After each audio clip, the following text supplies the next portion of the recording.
Hi everyone. Sorry it's been so long since I've given an update on Addie's kidney transplant journey. We've had our transplant. We are 3.5 weeks, almost 4 weeks post-op. Her transplant was April 15th at Children's Mercy in Kansas City. I was her donor. My surgery was at Kansas University Medical Center, about 3.5 miles away.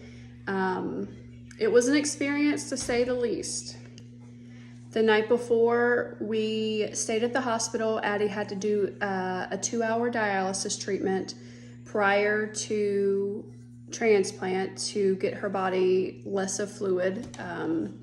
The first dialysis treatment, she didn't lose any weight, which it was questionable what actually happened. And then we did another 2-hour treatment that night and she lost about 0.6, which is good. She went into surgery at 14.2 kilograms. I had to be at KU April 15th at 6 a.m. For pre-op. I went in, I did my urine sample, I got all of the IVs and all of the medical equipment hooked up to me. Went back. They gave me an epidural essentially in my middle back to put a nerve block in for any crucial pain that's not fought off with Tylenol.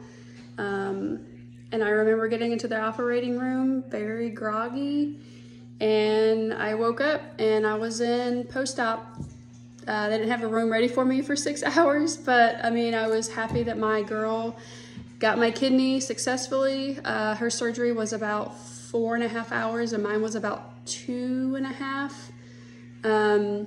Everything went super great. The surgeon said that she started producing urine in the OR, and she woke up really well. She didn't have to stay intubated or anything.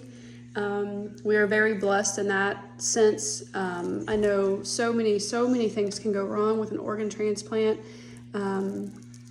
We're just so blessed that we didn't have any of those issues. I was kept in the hospital for almost 2 days, discharged Wednesday around 10 a.m. So, I mean, I guess it is over 2 days, but it felt like it was forever because I couldn't see Addie in person. I had her on FaceTime. My husband was with her at Children's Mercy, and my dad actually flew in to be here with me to make sure that I was okay. And I also had my best friend Ashley at the hospital with me too. It was great. Of course I had pain, I'm not gonna lie. It wasn't anything that was unbearable that was due to the surgery, like incision site or stomach region. The worst pain was probably the gas pains. Nobody prepares you for those. They were terrible, really, really bad. You wouldn't catch me without a heating pad that first week. It was always travel up to my left shoulder, and I'd have to have a heating pad there to have any sort of relief. Addie started progressing really quickly. She was up walking around the ICU. They put her on the normal floor her 4th day post-op, and we stayed there for 5 days after. So she was essentially released 8 days post-op, which Children's Mercy said was the quickest that any 3-year-old has ever been discharged after a transplant. She was doing that well. We were so happy. So that was a Tuesday. Thursday came around. This is 10 days post-op, and Addie started puking. And we thought, oh no, she's able to eat and drink everything she wants now. What happened? Turns out she tested positive for C. diff, which is something contracted in the hospital, and rotavirus. So they put us on some medication. We were inpatient Thursday through Saturday. So this was last weekend, actually. So we've been home this whole week, last week and this week. And everything has been going great. Before transplant, Addie couldn't have any type of, potassium-filled foods, sodium foods, only 500 milliliters of water. Now she can have anything she wants except for grapefruit that reacts with the anti-rejection meds. She can eat anything as much as she wants. She can drink as much as she wants. She actually has a 1,500 milliliter goal every day, which is a lot for a 3-year-old, but I'd rather be giving her water than telling her, no, sorry, sweetheart, you can't have any water. So in that sense, it has just been such a blessing. I'm so thankful that I was a match.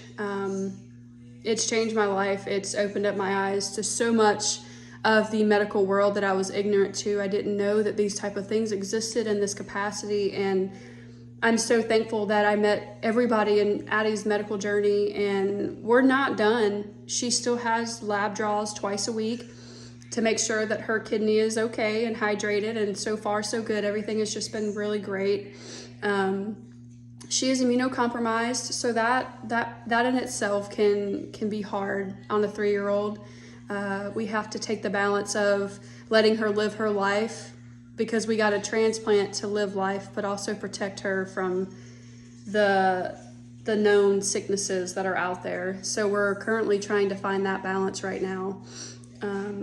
But I wanted to give everybody the update, and hopefully more to come. We'd love for you guys to follow along on Addie's journey.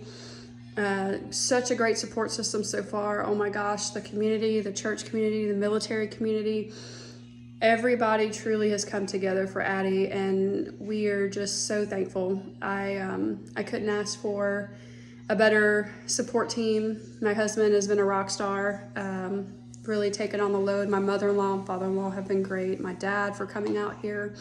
Just so many people have been so helpful, and it's overwhelmingly beautiful to witness. Along this journey, I've met Mara. This is where the shirt came from, Pediatric Kidney Transplant Awareness. I think it's a great shirt. Hashtag Miracles for Mara. She has her transplant coming up in a couple months, maybe next month, I believe. June, actually. I forgot it was May. Such a sweet, precious little girl. She's such a fighter.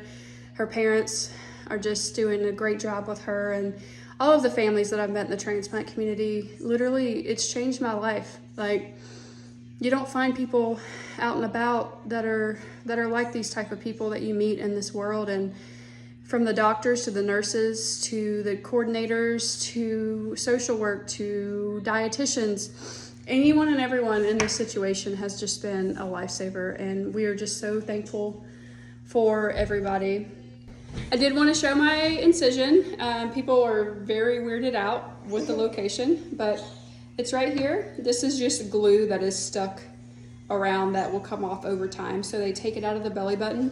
There's a scope that goes in there, a scope that goes in there, and a scope that goes right there for laparoscopic. So very minimally invasive when you think about what's actually happening. And then Addie is right here. Is just doing great. She's such a happy little girl now. Can you say hi? Yeah. Do you want to show them? She has a scar right here.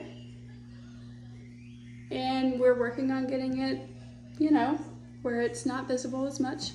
But she's happy, she's eating, she's drinking, she's doing a good job with her medicine, and we are just so happy.